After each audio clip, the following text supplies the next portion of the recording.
Una nang inamin ni Sian Lim sa interview niya sa Fast Talk with Boy Abunda, na hindi niya babalikan ang mga bagay na nakakasakit sa kanya, pero nitong ilang linggo lamang daw ay nagparamdam ito kay Kim Chu dahil gusto nito na makipagbalikan.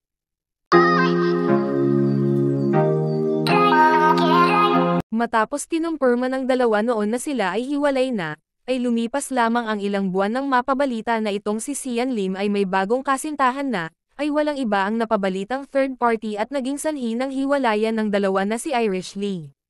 Tila maraming nakapansin kay Sian na pilit lang ang mga pakilig nito kay Irish Lee, at halatang hindi daw masaya, iba daw noong sila pa ni Kim Chu.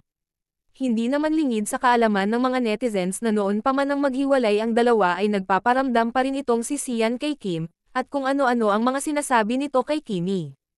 At noong nakaraang linggo daw, ay nagpaparamdam itong si Sian kay Kim na tila gusto nito na makipagbalikan kay Kim Chu, hanggang ngayon kasi, ay naka-follow pa rin itong si Kim Chu kay Sian sa Instagram nito, na halatang hindi na ito affected kung ano man ang makikita niya sa mga post nito, at lalong-lalo na kung si Irish Lee ang kasama nito sa post, pero itong si Sian Lim ay hindi na ito naka-follow kay Kim simula nang maghiwalay ang dalawa, at kahit sa channel nito ay binura na niya si Kim Chu. Pero ngayon nga ay tila bumabaliktad daw ang panahon kung bakit itong si Sian Lim ay parang hindi masaya, sa pinalit niya kay Kim Chu.